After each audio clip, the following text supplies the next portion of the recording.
سر آپ نے ایک مت سنی ہوگی کہ ہمارا قبلہ اول ہے، وہ بیت المقدس ہمارا قبلہ اول نہیں ہے. ہمارا قبلہ اول خانہ کعبہ شریف ہی ہے، کیونکہ ابراہیمی قبلہ ہے. سورہ آل عمران میں اللہ تعالیٰ نے واضح فرمایا کہ پہلا گھر جو لوگوں کی عبادت کے لیے بنایا گیا وہ ہے جو شہر بکہ میں ہے. یہ مکہ کی دو پروننسیشن ہے، مکہ اور بکہ، میم سے بھی اور با سے بھی. جس طرح آپ کے پڑوسی ملک انڈیا میں بامبے بھی بولا جاتا ہے، ممبئی بھی بولا جاتا ہے، با اور میم. یہاں پہ بھی بکہ اور مکہ. تو قرآن پاک نے بالکل واضح بتایا کہ پہلا گھر جو بنایا گیا نا وہ ہے جو مکہ کے اندر ہے. تو شروع کا قبلہ ہے. اور ظاہر پہلا گھر کب بنا؟ جب آدم علیہ السلام دنیا میں آئے.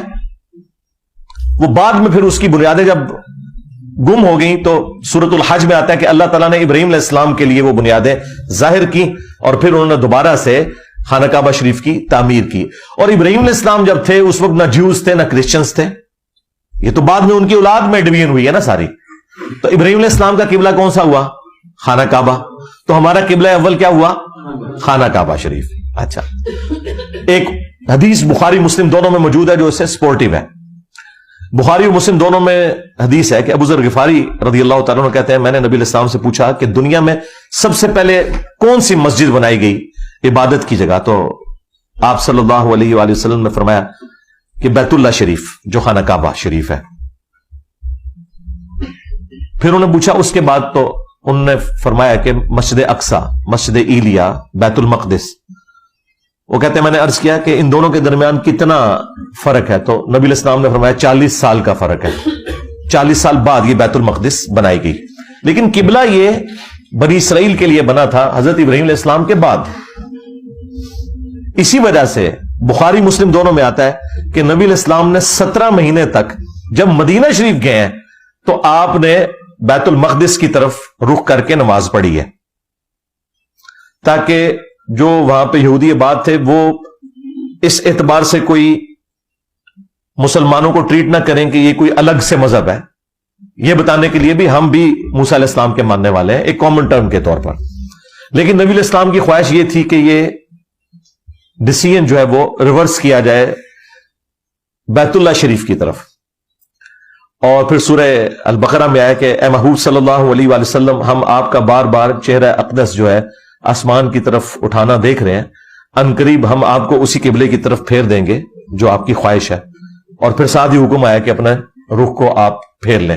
وہ مسجد قبلتین آج بھی مدینہ شریف میں موجود ہے. اب مدینہ شریف کی لوکیشن ایک ایسی لوکیشن ہے کہ بالکل 180 ڈگری ہے بیت المقدس اور بیت اللہ شریف. تو نماز کے دوران حکم آیا اور یہ قبلہ چینج ہوا.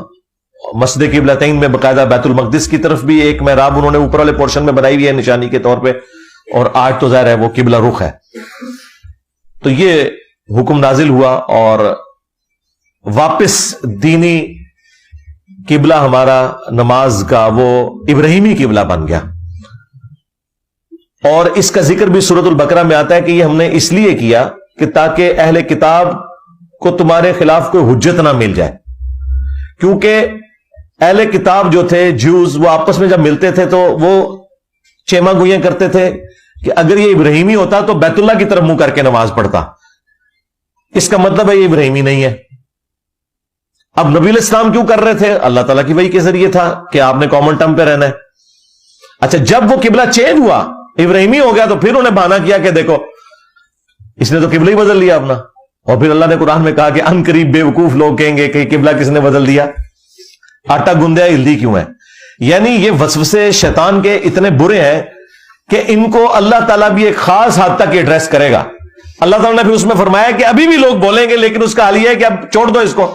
اب کیا کریں؟ ایک طرف اگر ابراہیمی قبلہ کرتے ہیں تو کہتے ہیں ہمارا قبلہ انہوں نے چھوڑ دیا، اور اگر ان کے قبلے کی طرف منہ کرتے ہیں تو پھر کہتے ہیں اچھا ابراہیمی ہوتا تو اس طرف کرتا.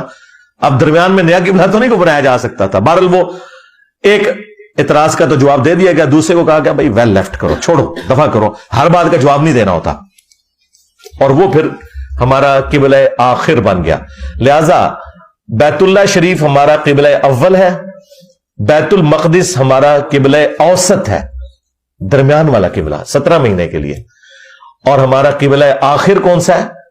بیت اللہ شریف، اول و آخر بیت اللہ شریف ہی ہے، اور یہ درمیان میں کچھ عرصے کے لیے یہ تھا، لیکن حرم آج بھی ہے۔ وہ بخاری مسلم دونوں میں حدیث ہے کہ 3 مساجد کے علاوہ کسی اور جگہ کے لیے ایکسٹرا آرڈنری ثواب کی نیت سے سفر نہیں کرنا، مساجد کے پوائنٹ آف ویو سے۔ ویسے تو آپ کسی بھی دینی سفر پہ جا سکتے ہیں، وہ تو بخاری مسلم میں یہاں تک آیا کہ جو شخص علم حاصل کرنے کے لیے کسی راستے پہ چلتا ہے تو اللہ تعالیٰ اس کے لیے جنت کا راستہ آسان کر دیتا ہے۔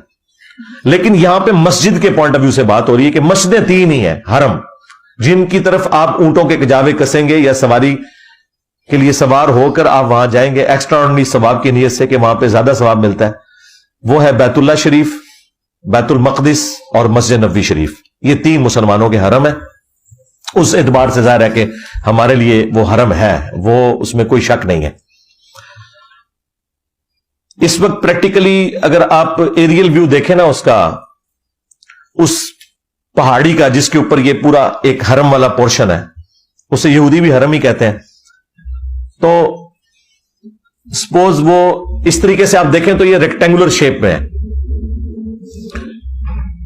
اگر یہ والی سائڈ جو ہے نا، آپ اسے مسجد اقصی تصور کر لیں کہ یہاں پہ مسجد اقصی ہے جو کہ بیت اللہ شریف کے رخ بنی ہوئی ہے، تو اس کی اس والی دیوار کے سائڈ کے اوپر وہ دیواریں گیریا آتی ہے، ویلنگ وال، جو ایک ہی دیوار بچی ہوئی ہے جو ہیکل سلمانی توڑ دیا تھا ٹائٹس نے، اور بالکل اس کے اپوزٹ سائڈ کے اوپر وہ ڈوم آف دا راک ہے، گولڈن ڈوم، جہاں سے نبی اسلام جس چٹان سے معراج پہ تشریف لے گئے تھے، جسے اکثر لوگ مسجد اقصی سمجھتے ہیں، گولڈن ڈوم کو۔ مسجد اقصی نہیں، مسجد اقصی کا گنبد جو ہے وہ گرین کلر کا ہے اور تھوڑا چھوٹا ہے۔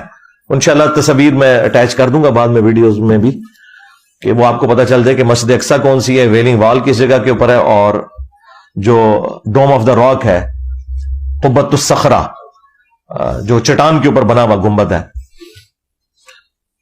تو اب یہ جگہ سب کے لیے ظاہر ہے متبرک ہے، اور کرسچنس کے لیے بھی ظاہر ہے۔